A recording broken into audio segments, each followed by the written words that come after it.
Quem vai nos dar mais detalhes sobre essa emergência mundial da varíola dos macacos é a microbiologista Natália Pasternak, que você já conhece, participa ao vivo agora com a gente aqui no CNN Domingo.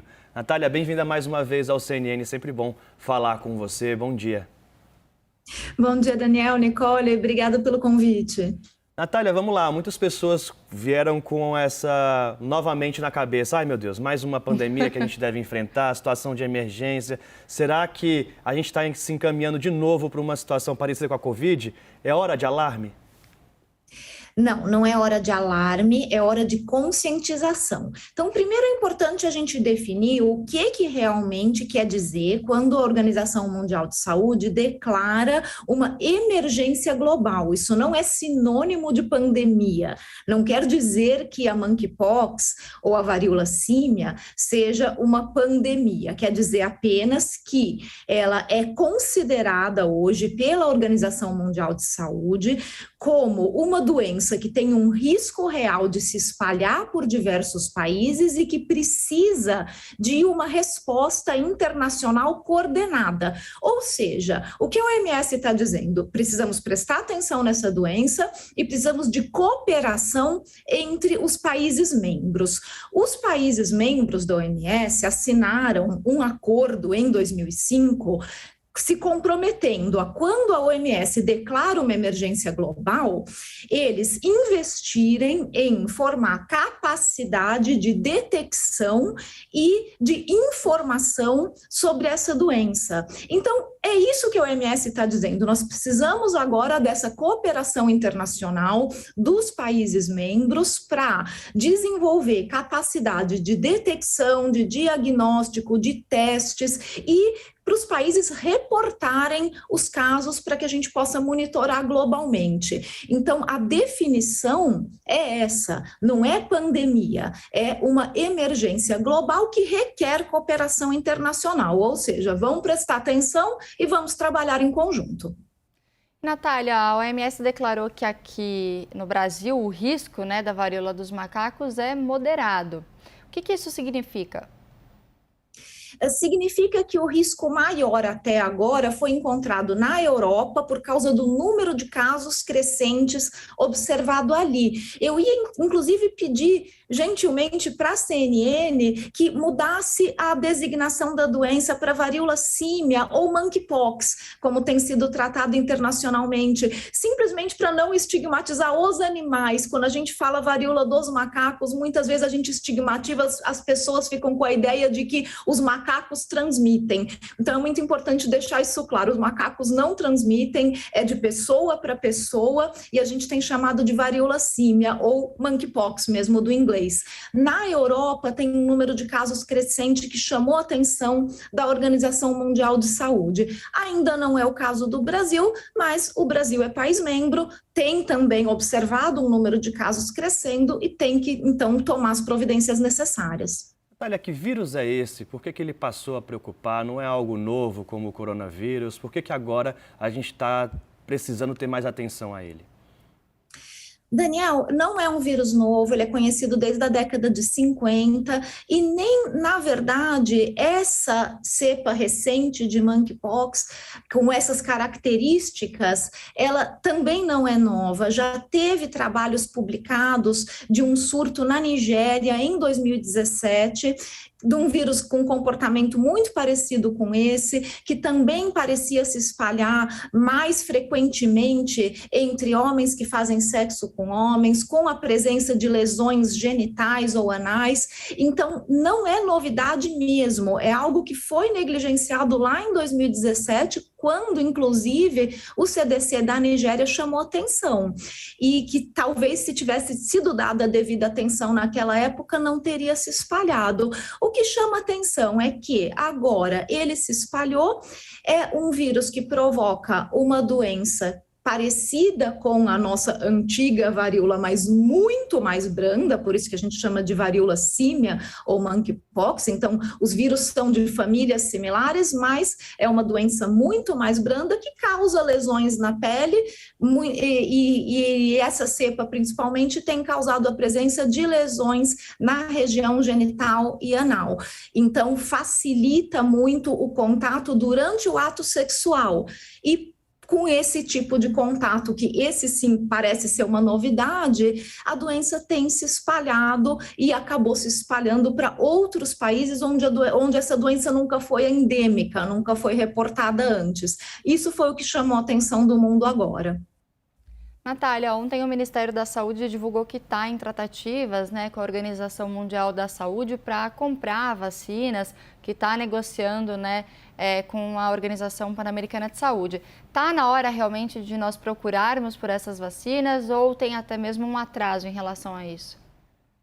É importante ter esses acordos, principalmente porque a produção dessas vacinas é limitada. Não são vacinas que foram pensadas para esse surto de monkeypox, são vacinas de varíola que podem ajudar a prevenir, mas nós não temos dados de eficácia em humanos para esse surto, porque ele é muito recente. E é importante ter as tratativas, sim, para ter estoque, para fazer vacinação específica para grupos específicos, para fazer o que a gente chama de profilaxia pós-exposição, então pessoas que foram expostas, mas não pensando ainda em vacinação em massa, e sim pensando numa vacinação dirigida.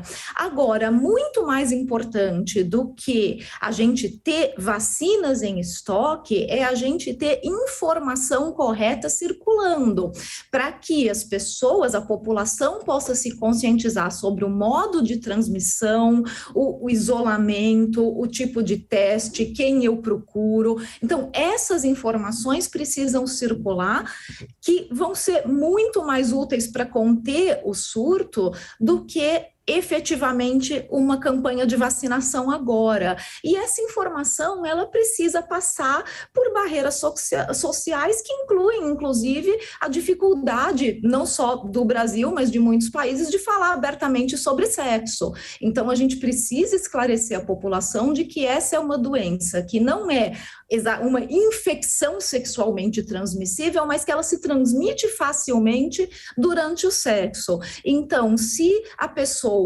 tem múltiplos parceiros e se acha, então, né, dentro de um grupo de maior exposição, é necessário que as pessoas tenham a conscientização necessária para saber o que fazer, como se comportar, monitorar o corpo para procurar lesões, procurar o médico se achar uma lesão que parece ser de monkeypox, conscientizar os profissionais de saúde também para isso, porque muitas vezes as lesões podem ser parecidas com outras infecções que são sexualmente transmissíveis, como sífilis, por exemplo, ou herpes. Então, a gente precisa de um trabalho muito robusto agora de informação.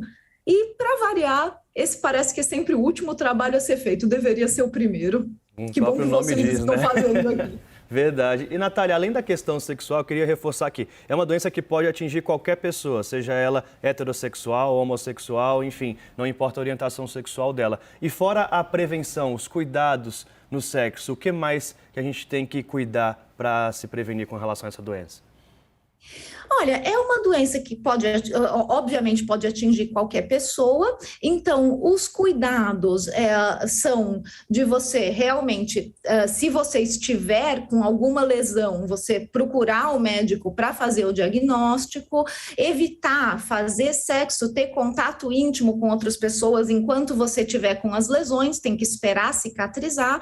É uma doença que geralmente ela é autolimitante, então depois de umas 2 semanas ou no máximo um mês as lesões vão cicatrizar, não é uma doença grave, mas tem que se tomar esses cuidados. Objetos compartilhados, toalhas, lençóis que podem eventualmente também ficar contaminados. Então, esses cuidados básicos a pessoa tem que ter se ela tiver suspeita, for exposta, souber que, né, de repente fez sexo com alguém que está contaminado. Então, essa rede de informação, ela tem que circular sem estigmas, sem preconceito, conceitos, a informação precisa circular. E para ela circular, a gente realmente tem que se livrar desses estigmas sociais. Algo que eu estava lendo até também é a questão da íngua, né? A gente está acostumado a falar da íngua, quando incha algum carocinho no corpo, isso é um sinal também?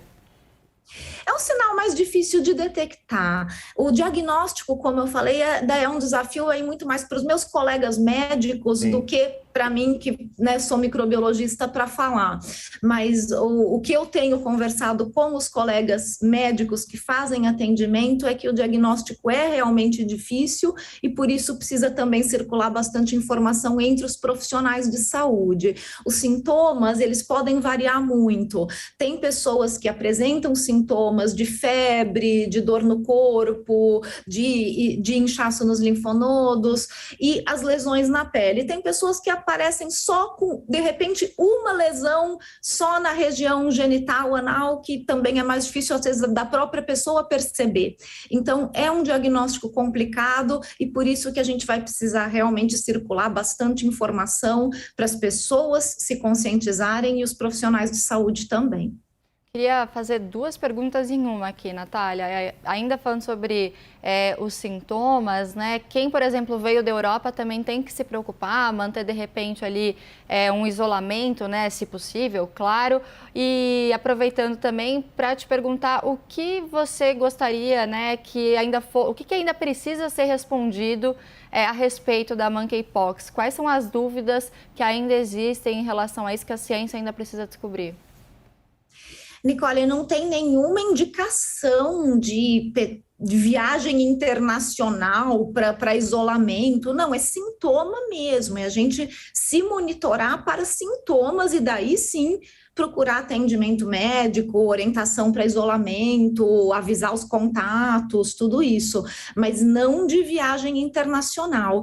E tem muita coisa que a gente ainda não sabe sobre esse surto de monkeypox, inclusive porque essa diferenciação que já apareceu em 2017 na Nigéria, das lesões serem mais concentradas ou mais frequentes na região genital e anal. Então, tem muita coisa que a gente não sabe ainda sobre esse novo surto e que precisa ser investigado. E a gente sabe que a ciência tem seu tempo, então, para investigar, a gente precisa de um tempo, a gente vai ter que avaliar também qual é realmente a efetividade das vacinas que a gente tem para a varíola, para realmente ajudar na prevenção, na contenção desse surto, e se elas, né, podem ser aplicadas aí numa população específica, com a capacidade de produção que a gente tem. Então, tem muitas perguntas ainda para serem respondidas. E o mais importante, como eu vou continuar frisando, o mais importante é fazer a informação correta circular, sem estigmatizar populações e de sexualidade. Natália, qual que é a letalidade? A gente já sabe, é uma doença que mata muito ou não? É uma doença que é uma cura, tem uma alta chance de cura? É uma doença de baixíssima letalidade, ela é branda, geralmente se resolve sozinha, mas é uma doença chata, que pode envolver muita dor, as pessoas se queixam às vezes de que as lesões na pele, as vesículas são doloridas, pouquíssimos casos de internação que a gente teve por essa doença até agora, foram muito mais para controle da dor ou de infecções bacterianas secundárias, porque muitas vezes você tem uma lesão aberta, é uma porta de entrada para uma infecção bacteriana. Então, a doença em si, ela se resolve sozinha, mas ela demora até cicatrizar todas as lesões e você, então, não contaminar mais ninguém. Geralmente demora de 2 a 4 semanas. Então, é uma doença que ela não é preocupante do ponto de vista do indivíduo, de falar, poxa, eu peguei uma doença grave. Não é uma doença grave, uma doença chata, mas é uma doença que vai retirar pessoas do mercado de trabalho por um tempo até bastante longo e que é uma doença que pode trazer dor e sofrimento. Então, obviamente, a gente não quer uma doença que cause dor e sofrimento circulando por aí, ela precisa ser contida. Natália Pasternak, muito obrigada, viu, por esses esclarecimentos aqui nessa manhã de domingo. Uma boa semana para você. Obrigada a vocês, Daniel, Nicole, um bom dia para os espectadores. Bom dia.